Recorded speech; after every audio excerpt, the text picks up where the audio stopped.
Like کریں، subscribe کیجیے، bell icon کو دبائیں تاکہ ہماری ویڈیو سب سے پہلے آپ کے پاس پہنچے۔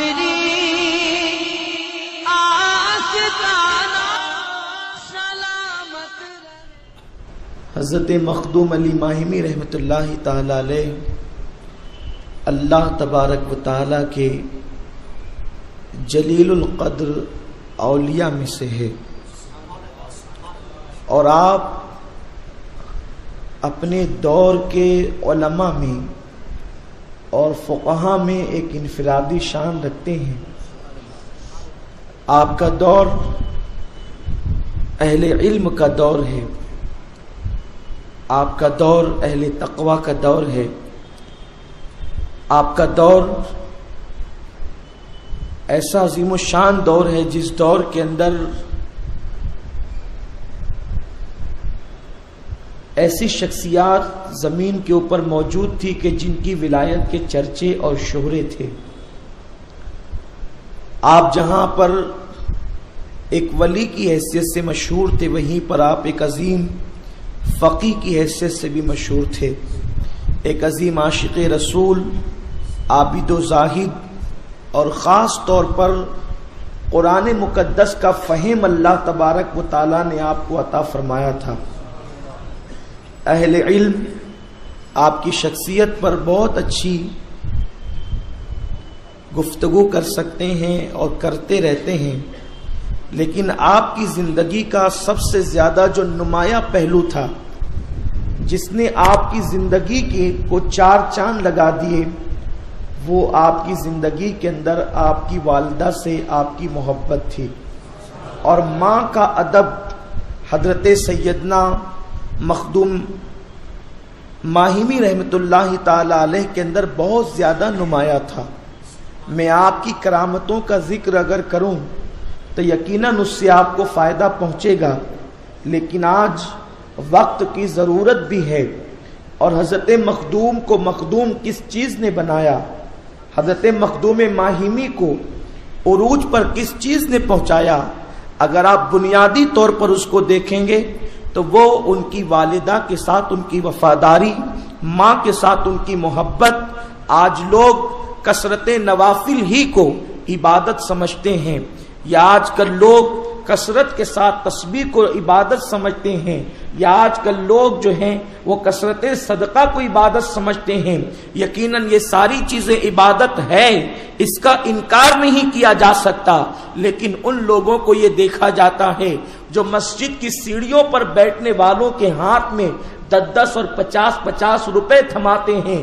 جب آپ ان کی نجی زندگی کا جائزہ لیں گے تو آپ کو پتہ چلے گا کہ جو یہاں پر ایک فقیر کے ہاتھ میں 4 دوستوں کے سامنے 50 روپے تھماتا نظر آ رہا ہے یا 10 روپے دیتا نظر آ رہا ہے، یہ ابھی ماں کو صرف اس لیے ڈانٹ کر کے آیا ہے کہ ماں نے اس سے خرچے کا مطالبہ کیا، بیٹا کچھ پیسے تو دے دے تاکہ میں اپنی بیماری کے حوالے سے دواؤں کا انتظام کر لوں۔ تو بیٹا یہ ڈانٹ کر اپنی ماں سے کہتا ہے کہ بڑھاپے میں تمہیں کتنے روپے لگتے ہیں، میں تمہاری بیماری کے پیچھے تنگ آ چکا ہوں، حیران ہو چکا ہوں۔ میرے پیارے آقا صلی اللہ تعالی علیہ وسلم کے پیارے دیوانوں، آج کل ماں باپ کے ساتھ بغاوت یہ فیشن بنتا جا رہا ہے، نوجوان والدین سے دور ہوتے جا رہے ہیں، ماں باپ کو گھر کا کچرا سمجھا جاتا ہے۔ میرے پیارے آقا صلی اللہ تعالی علیہ وسلم کے پیارے دیوانوں، لیکن اچھی طریقے سے یاد رکھیں، ماں باپ کی اطاعت کے بغیر، ماں باپ کو خوش کیے بغیر آپ اگر 40 سال تک کی عبادتیں کر لیں تو بھی آپ منزل مقصود پر پہنچ نہیں سکتے۔ میرے پیارے آقا صلی اللہ تعالی علیہ وسلم کے پیارے دیوانوں، حضرت مخدوم ماہمی کا یہ وصف بہت خاص ہے، وہ اپنی ماں کے بڑے وفادار تھے۔ بچپنا ہے، بچپنے میں ماں سے کہتے ماں مجھے عالم بننا ہے، حضرت مخدوم ماہمی کہ مجھے عالم بننا ہے۔ کچھ مائیں تو ایسی ہوتی ہیں کہ جن کو اللہ نے اتنا مضبوط دل دیا ہوتا ہے کہ وہ اولاد کو یوں کہتی ہے کہ بیٹے جا، اب تیری میری ملاقات قیامت میں ہوگی، جیسے غوث پاک کی والدہ۔ میرے غوث نے کہا ماں مجھے علم حاصل کرنا ہے، تو کہا جا بیٹا تیری میری ملاقات اب قیامت میں ہوگی، اس لیے کہ وہ ماں نہیں ہے صرف، لوگ خیر کی تلاش میں، میرے غوث کی ماں ام الخیر ہے، ان کا لقب ہے ام الخیر۔ وہ خیر جہاں خیر کی اصلیت بیان کی جاتی ہے وہ میرے غوث کی والدہ پہ صادق آتی ہے، ام الخیر ہے۔ اور صرف ام الخیر ہی نہیں، ام الخیر فاطمہ ان کا نام ہے۔ انہوں نے کہا کہ بیٹے جب قیامت میں ملاقات ہوگی، لیکن مخدوم ماہمی کی والدہ کہتی بیٹے میرے اندر اتنی طاقت نہیں ہے کہ میں ایک لمحہ تجھ سے دوری اختیار کروں، اس لیے میں تجھے اجازت نہیں دیتی کہ تجھے نہیں جانا۔ سمرقند، بخارا، شیراز، ان علاقوں میں جائے گا تو میں تیرے بغیر یہاں رہوں گی کیسے ہند میں؟ اور اس زمانے میں حصول علم اتنا آسان نہیں تھا جیسے ہمارے آج گلی گلی مکتب اور مدارس ہیں، اس طریقے سے اتنی آسانیاں نہیں تھی۔ اعلیٰ تعلیم کے حصول کے لیے دور دور کا سفر طے کرنا ہوتا تھا، اور وہ بھی سفر ایسا نہیں کہ پلین سے چلے جائیں، ٹرین سے چلے جائیں، پیدل ہو رہا ہے، گھوڑوں پہ ہو رہا ہے، کھچروں پہ ہو رہا ہے، پھر ریگستان، جنگل کی آندیاں، طوفان۔ انسان اگر سفر کے لیے نکلے تو واپس آنے کی کوئی گارنٹی نہیں۔ ماں کا کلیجہ لرز گیا، میرا بیٹا باہر جائے گا؟ کہا نہیں بیٹے نہیں جانا، اور کہہ دیا کہ اگر تجھے علم حاصل کرنا ہے تو میں دعا کرتی ہوں اللہ تجھے یوں ہی علم عطا کر دے۔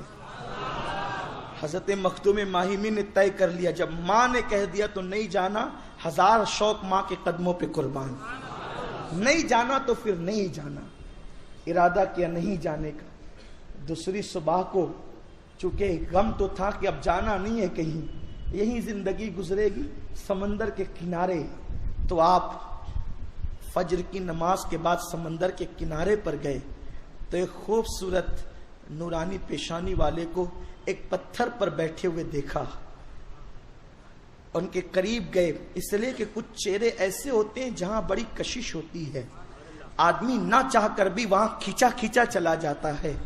تو مخدوم ماہمی نے بھی کچھ ایسا ہی چہرہ اس صبح کو سمندر کے کنارے دیکھا تھا، بلکہ یوں محسوس ہوتا تھا جیسے اس دن ممبئی کی سرزمین پر ایک نہیں دو سورج طلوع ہو رہے ہوں، ایک تو سمندر کے اس کنارے سے اور ایک تو سمندر کے اس کنارے سے۔ وہ سورج تو تپش اور حرارتوں سے لوگوں کو گرمانے کے لیے آیا تھا، اور یہ سورج علم کے موتی بکھیرنے کے لیے آیا تھا۔ جب حضرت مخدوم ماہمی نے معلوم کرنا چاہا جس کا چہرہ سورج کی کرنوں کی طرح چمکتا ہے، ذرا معلوم تو کرے کہ وہ ہے کون۔ جب پوچھا کہ آپ کون ہیں تو آنے والے بزرگ نے بتایا دنیا مجھے ابو العباس کی کنیت کے نام سے جانتی ہے، اور عام طور پر مجھے خضر کہتے ہیں۔ خضر یہ کوئی نام نہیں ہے، یہ حضرت خضر کا معجزہ ہے کہ آپ زمین کے جس خطے پہ قدم رکھ دیتے ہیں آپ کے تلووں کے نیچے اللہ سبزہ پیدا کر دیتا ہے، اس لیے ان کو خضر کہتے ہیں، اور ان کا نام ابو العباس ہے۔ حضرت خضر کے متعلق آیا ہے کہ اگر کوئی ان کی کنیت کو اور ان کے نام کو یاد رکھے تو اللہ اس کا خاتمہ ایمان پر فرمائے گا۔ مجھے حیرت کی بات ہے، لوگ کہتے ہیں نبی کے چاہنے سے کیا ہوتا ہے اور نبی کے نام سے کیا ہوتا ہے۔ نادان تفاسیر اٹھا کر کے پڑھ، صحابہ کی تفسیر ہے، صحابہ کی اقوال ہے، جو خضر کا نام اور کنیت یاد رکھے اس کا خاتمہ ایمان پر ہوگا۔ ارے خضر کون ہے؟ مصطفیٰ جان رحمت صلی اللہ علیہ وسلم کی بارگاہ کے دربان ہیں، مصطفیٰ جان رحمت جن کے امام ہیں۔ ارے جب خضر کا نام یاد رکھنے سے خاتمہ ایمان پر ہوتا ہے تو مصطفیٰ کے نام پہ قربان ہونے سے کیا ایمان پر خاتمہ نہیں ہوگا؟ یہ نام کوئی کام بگڑنے نہیں دیتا، بگڑے بھی بنا دیتا ہے سب نام محمد۔ پوچھے گا مولا لایا ہے کیا کیا، میں یہ کہوں گا نام محمد۔ حضرت خضر کا نام اپنی جگہ، لیکن جو نام خضر کی بھی مشکل کشائی کرتا ہے اسے نام محمد کہتے ہیں۔ جو نام جانے خضر ہے، جو نام امام خضر ہے، اسی کو محمد الرسول اللہ کہتے ہیں۔ اور میرے رسول کے نام کی شان، لوگ کہتے ہیں ان ناموں سے کیا ہوتا ہے۔ ایک مرتبہ حضرت مفتی احمد یار خان نعیمی علیہ رحمہ سے کسی نے کہا یہ یا غوث یا خواجہ اور یا فلا اور یا فلا پکارتے، ان ناموں سے کیا ہوتا ہے؟ کہا بھئی ناموں میں تاثیر ہے، اگر نام پکارے جائیں تو نام کی برکتیں ظاہر ہوتی ہے. تو پوچھنے والا بدعقیدہ تھا, جلدی سے بدعقیدے مانتے نہیں ہے, تو کچھ لوگوں کو جو ہے وہ دوسرے تیور دوسرے انداز سے سمجھانا پڑتا ہے. تو مفتی احمد یار خان نعیمی علیہ رحمہ سے کہا کہ ناموں میں کوئی تاثیر نہیں ہے. تو آپ نے کہا او گدھے, جب اتنا کہا تو اس کے چہرے پہ غصہ آ گیا. اس نے کہا یہ کیا بات ہوئی, تم سنی علماء کو طریقہ ہی نہیں ہے جواب دینے کا, کہ میں نے پوچھا کہ ناموں میں تاثیر نہیں, کوئی دلیل دیتے, آپ نے مجھے گدھا کہہ دیا, میری توہین کر دیا. لال پیلا ہو گیا غصے سے. آپ نے مسکرا کے کہا مولوی صاحب ناراض کیوں ہوتے ہو, آپ کا جواب ہی تو دیا ہے. کہ یہ کیا جواب ہوا؟ کہ تو نے کہا نام میں تاثیر نہیں, تو میں نے گدھے کا نام لے لیا. گدھے کے نام میں اتنی تاثیر اللہ نے رکھی ہے کہ تو مسکرا رہا تھا غصے میں آ گیا. یہ تاثیر نہیں تو اثر ہی کا, یہ اثر ہی تو ہے کہ تو غصے میں آ گیا. ارے مسکراتا ہوا آدمی اگر گدھے کے نام پہ غصے میں آ جائے, تو غصے والا آدمی اگر بزرگوں کے نام پہ مسکرانے لگے تو تاثیر نہیں ہے.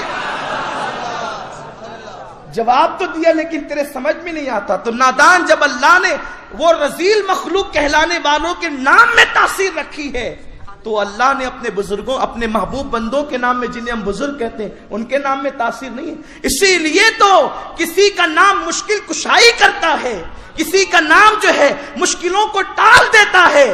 تو بہرحال عرض کر رہا تھا کہ حضرت خضر کا نام جو یاد رکھے تو اس کا خاتمہ ایمان پر ہوگا. اللہ ہم سب کا خاتمہ ایمان پر فرمائے. تو آنے والے سے پوچھا حضرت مخدوم مائمی نے آپ کون؟ نے کہا مجھے خضر کہتے ہیں, ابو العباس میری کنیت ہے. کہا آپ کیوں آئے ہیں؟ کہا تیری ماں کی وفاداری پر خدا کو اتنا پیار آ گیا کہ جب ماں نے کہا کہ نہیں جانا علم سیکھنے کے لیے, اور تو نے فیصلہ کیا کہ نہیں جانا, ماں کا کہنا توڑ کر جاتا تو تجھے علم کے لیے جانا پڑتا. تو نے ماں کی فرمانبرداری کی, اللہ کو اتنا پسند آیا تیرا یہ فعل کہ اللہ نے تیرے پاس مجھے بھیج دیا کہ اب میں تجھے روزانہ علم سکھاؤں گا. علم سکھانے کے لیے میرا انتخاب کیا گیا. دیکھ رہے ماں باپ کی فرما برداری کس منزل پر پہنچاتی ہے. اگر خضر کہنا توڑ کر جاتے تو ممکن ہے کوئی علامہ مل جاتے, مولانا مل جاتے, حافظ حدیث مل جاتے, شیخ الحدیث مل جاتے, لیکن ماں کی فرما برداری پر خسارہ نقصان قبول کیا تو اللہ نے خضر کو بھیجا. اور جناب خضر جو ہے وہ آپ کے استاد ہوئے, لیکن پڑھانے سے پہلے کا علی سنو, اس شرط پر پڑھاؤں گا کہ تم یہ راز کسی کو بتاؤ گے نہیں. جس دن راز افشا کر دیا, کسی کو بتا دیا, پھر تمہاری میری ملاقات نہیں ہوگی, میں تمہیں پڑھانے نہیں آؤں گا. کہا ٹھیک ہے, کسی کو نہیں بتائیں گے. جاتے ہیں آتے ہیں, جاتے ہیں آتے, روز کا معمول ہے. حضرت خضر آپ کو پڑھاتے ہیں. ایک دن ماں نے محسوس کیا کہ یہ جب جاتے ہیں تو آتے بہت دیر سے ہیں. تو ماں نے پوچھا بیٹے علی یہ بتاؤ, تم جاتے ہو تو بہت تاخیر سے واپس آتے ہو, اتنی دیر سے کیوں آتے ہو؟ کہاں رہتے ہو اتنی دیر تک؟ اب سوچتے ہیں کہ ماں سے چھپا لیں, کیونکہ اب ماں کو بتاتے ہیں تو خضر کل سے آتے نہیں, اور ماں کو اگر نہیں بتاتے ہیں یہ بے ادبی ہے. ماں نے پوچھا نہیں بتائے. اس بات سے وہ لوگ عبرت حاصل کریں جو کماتے ہیں تو ماؤں سے چھپاتے ہیں, ماں باپ کو تڑپاتے ہیں, پتہ نہیں مانگ لیا تو کیا ہوگا. نادان سب قربان کر دے ان پر, اس لیے کہ جب تو بچہ تھا انہوں نے اپنا سب کچھ تجھ پہ قربان کیا ہے. حضرت مخدوم علی علیہ رحمت و رضوان سوچ میں پڑ گئے, کل خضر کی ملاقات نہیں ہوگی اگر ماں کو بتا دیا, اور ماں کو نہ بتایا تو ماں کا دل دکھے گا. ادھر ماں کا دل دکھے گا تو کائنات اجڑ جائے گی, میری خوشیاں میرے پاس نہ رہ سکے گی. ماں کی بے ادبی کبھی کسی کو پنپنے نہیں دیتی, ماں باپ کی بے وفائی کسی کو عروج پر جانے نہیں دیتی. حیران ہے, لیکن بہرحال ننھی سی عمر میں فیصلہ کیا بڑے فائدے کا. خضر کل سے نہیں آتے تو نہ آئیں, نہیں علم سکھاتے تو نہ سکھائیں, ماں کو تو بتا دوں گا, ماں سے چھپاؤں گا نہیں. بتا دیا. ماں روزانہ صبح جاتا تھا تو آنے میں تاخیر اس لیے ہوتی تھی کہ میں حضرت خضر علیہ السلام کے پاس علم حاصل کرتا تھا. لیکن آنکھ میں آنسو ڈبڈبانے لگے, موٹے موٹے آنسو رخسار پر جو ہے وہ نچھاور ہونے لگے.